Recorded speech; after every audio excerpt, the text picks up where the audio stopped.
அனைவருக்கும் தினம் ஒரு தகவல் சார்பாக இனிய வணக்கங்கள். இன்னைக்கு நம்ம பார்க்க போற பதிவு நாளை வந்திருக்கக்கூடிய சக்தி வாய்ந்த ஆடி அமாவாசை.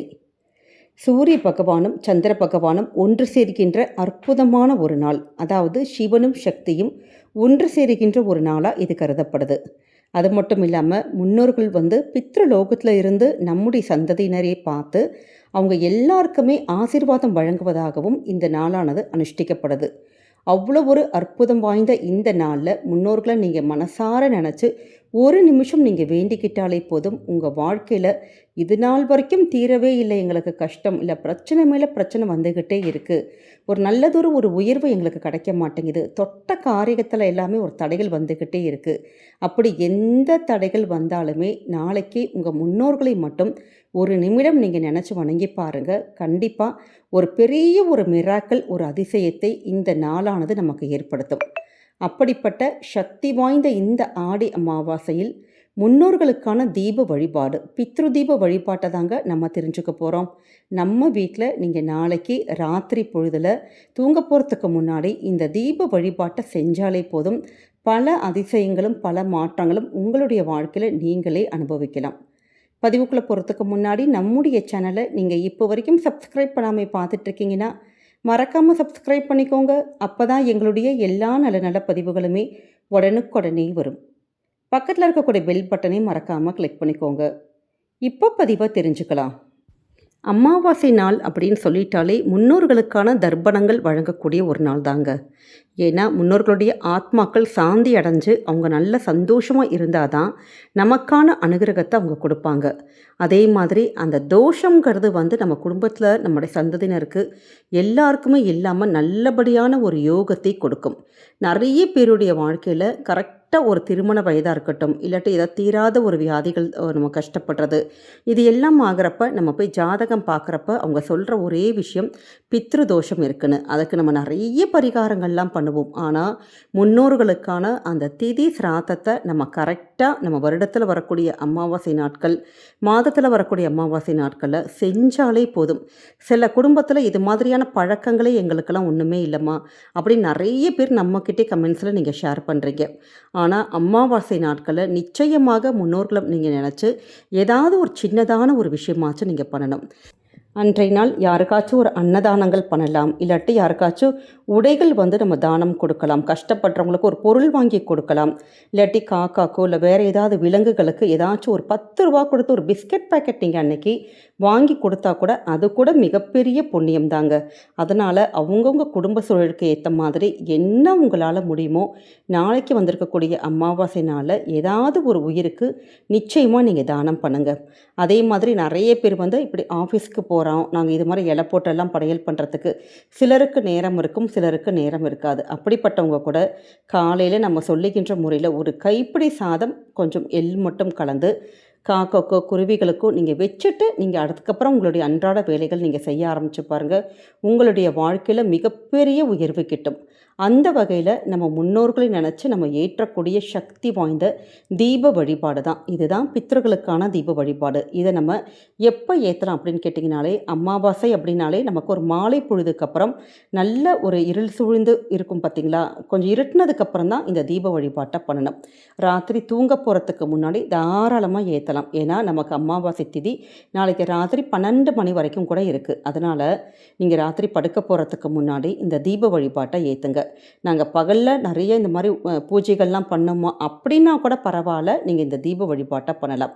எதற்காக இந்த தீப வழிபாடுனா, சில குடும்பத்தில் வெளியில் சொல்ல முடியாத சில பிரச்சனைகள் இருந்துக்கிட்டே இருக்குது, மனசில் ஒரு சங்கடங்கள் இருந்துகிட்ருக்கு, ஒரு தீர்வு கிடைக்கவே மாட்டேங்குது, இல்லாட்டி ஒரு காரியங்கள் எவ்வளவோ நாங்கள் சாமிக்கிட்டலாம் வேண்டிட்டும் எங்களுக்கு காரியங்கள் நடக்கலை, சொந்த வீடு பிரச்சனையாக இருக்கலாம், இல்லை குழந்தை பாக்கியமாக இருக்கலாம், அப்படி தனிப்பட்ட முறையில் உங்களுக்கு எந்த பிரச்சனைகளாக இருந்தாலும் இந்த ஒரு பிரச்சனை எனக்கு தீர்வு கிடைக்கணும் அப்படிங்கிறவங்க இந்த தீப வழிபாட்டை தாராளமாக பண்ணலாம். பெண்களுக்கு இப்போ பீரியட்ஸாக இருந்தால் இந்த தீப வழிபாட்டை நீங்கள் ஏற்றக்கூடாது. வீட்டில் இருக்கக்கூடிய குழந்தைகள் இல்லாட்டி கணவர் வச்சு தீபம் ஏற்றலாம்.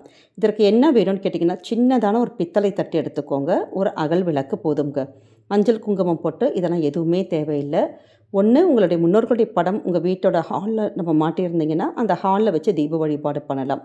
அப்படி படம்லாம் இல்லைம்மானா சும்மாவே ஹாலில் எங்கேயாச்சும் ஒரு ஓரமாக நம்ம சேஃப்டியாக பார்த்து இந்த தீப வழிபாடை பண்ணலாம். இப்போ ஹால் வந்து நாங்கள் தூங்குவோம், வீடு சின்ன வீடு தான், ரூம்லாம் தனியாக இல்லைன்னா வீட்டோட வராண்டா இருக்குது பார்த்தீங்களா, அப்படி ஏற்றலாம். ஆனால் வீட்டுக்கு வெளியில் இந்த தீபத்தை ஏற்றக்கூடாது, வீட்டுக்குள்ளே தான் இந்த தீபத்தை ஏற்றணும். சுவாமி ரூமில் இந்த தீபத்தை ஏற்ற வேணாம். தீபமானது தெற்கு நோக்கி, அதாவது சவுத் டைரக்ஷனில் இந்த விளக்கை ஏற்றி விளக்கை எரியறதுங்கிறது ரொம்ப ரொம்ப நமக்கு விசேஷம். ஏன்னா தெற்கு திசை அப்படின்னாலே யமனுக்கான திசை, நம்முடைய முன்னோர்களுக்கான திசை. அப்படி இருக்கிறப்ப தெற்கு திசை நோக்கி இந்த தீப வழிபாட்டை பண்ணணும். இதற்கு சுத்தமான நல்லெண்ணெய் விட்டு தான் பஞ்சத்திரி போட்டு தீபம் ஏற்றணும். வேறு கலப்பு எண்ணெய், நெய் இதெல்லாம் போட்டு தீபங்கள் ஏற்றக்கூடாது. ஒரே ஒரு தீபம் மட்டும் நம்ம ஏற்றிட்டு பக்கத்தில் ஒரே ஒரு டம்ளர் தண்ணி, சாதாரண குடிக்கின்ற நம்ம டம்ளர் இருக்குது பார்த்தீங்களா, அதில் சுத்தமான தண்ணியை மட்டும் நீங்கள் கொண்டு வந்து வச்சுருங்க. இவ்வளோதான். இந்த தீபத்துக்கு முன்னாடி மனசார ஒரு நம்மளுடைய பெத்தவங்க கிட்ட எப்படி சொல்கிறோம், ஒரு கடவுள்கிட்ட எப்படி சொல்கிறோம், அப்படி உங்களுக்கான பிரச்சனைகள் என்ன இருக்கோ, எங்களுக்கு இந்த பிரச்சனைகள் தீர்த்து கொடுக்கணும், எங்களுக்கு பிள்ளைங்க வாழ்க்கை நல்லா இருக்கணும், நல்லபடியான ஒரு உயர்வு கிடைக்கணும் அப்படின்னு மனசார இந்த ஒரு தீப வழிபாட்டை மட்டும் உங்கள் முன்னோர்களை நீங்கள் நினச்சி நீங்கள் ஏற்றி பாருங்களேன். ஒவ்வொரு அமாவாசையிலுமே நம்ம இந்த தீப வழிபாடுகளை தொடர்ந்து நம்ம செய்ய செய்ய நீங்கள் எதற்காக நீங்கள் வேண்டிக்கிறீங்களோ அந்த விஷயம் 200% கண்டிப்பாக நமக்கு நடக்கும். ஏன்னா என்னுடைய தனிப்பட்ட வாழ்க்கையில் இந்த தீப வழிபாட்டை நான் செஞ்சு நல்ல பலன் அடைஞ்சிருக்கேன். அதனால தான் இவ்வளோ தூரம் நம்பிக்கையாக இந்த தீப வழிபாட்டை நான் உங்களை ஏற்ற சொல்கிறேன். அப்படி நீங்கள் நம்பிக்கையோடு இந்த தீப வழிபாட்டை நீங்கள் ஏற்றிட்டு மனசார நீங்கள் வேண்டிக்கோங்க. இந்த தீபம் தானாகவே நம்ம மலையேறட்டும். நீங்கள் எப்பயும் போல் போய் படுக்க போகலாம். காலையில் ஏந்திரிச்ச உடனே முதல் வேலை என்னென்னு கேட்டிங்கன்னா, இந்த தண்ணி இருக்குது பார்த்தீங்களா, அதை ஏதாச்சும் செடிகள் இல்லாட்டி கிச்சன் சிங்கில் இல்லாட்டி கால் படாத இடத்துல நீங்கள் விட்டுடலாம். விளக்கை எப்பயும் போல் கழுகி சுத்தப்படுத்தி பூஜைக்கு நம்ம உபயோகப்படுத்திக்கலாம். மற்ற அமாவாசையில் நம்ம பண்ணுறதை விட இந்த ஆடி அமாவாசைக்கு ரொம்ப ரொம்ப சக்தி அதிகம். அதனால் இந்த பிரபஞ்ச சக்தியும் நம்மளுடைய இறை சக்தியும் நம்முடைய முன்னோர்களுடைய அனுகிரகமும் இருக்கக்கூடிய இந்த ராத்திரி பொழுதில் நம்ம இது மாதிரி ஒரு கோரிக்கைகளை இந்த தீபத்துக்கு முன்னாடி வைக்கிறப்ப நிச்சயமாக உங்களுடைய காரியங்கள் நடக்குங்க. நம்பிக்கையோடு இந்த தீப வழிபாட்டை நம்ம ஏற்றலாம். இந்த தண்ணி எதற்காகன்னு கேட்டிங்கன்னா, நம்முடைய முன்னோர்கள் ரொம்ப பசியும் தாகமாக இருப்பாங்களாம்.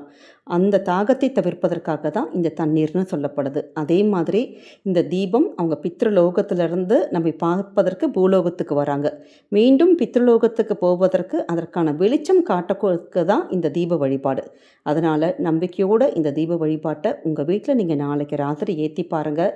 இதுக்கப்புறம் நடக்கக்கூடிய அந்த மிராக்கிள்ஸ் அதிசயத்தை நீங்களே கண்கூட பார்க்கலாம். நிச்சயமாக உங்களுடைய வாழ்க்கையில் நல்லதொரு ஒரு வெளிச்சத்தையும் ஏற்றத்தையும் உயர்வையும் இந்த முன்னோர்களுடைய தீப வழிபாடானது கண்டிப்பாக கொடுக்குங்க. நம்பிக்கையோடு செஞ்சு பாருங்கள். என்றைக்குமே உங்களுக்கு நல்லது மட்டுமே தாங்க நடக்கும்.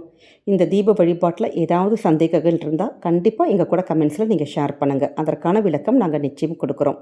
இந்த பதிவு நீங்கள் பார்க்குறதோடு மட்டும் இல்லாமல் தெரிஞ்ச ஃப்ரெண்ட்ஸ் அண்ட் ஃபேமிலி மெம்பர்ஸ்க்கு ஷேர் பண்ணுங்கள்.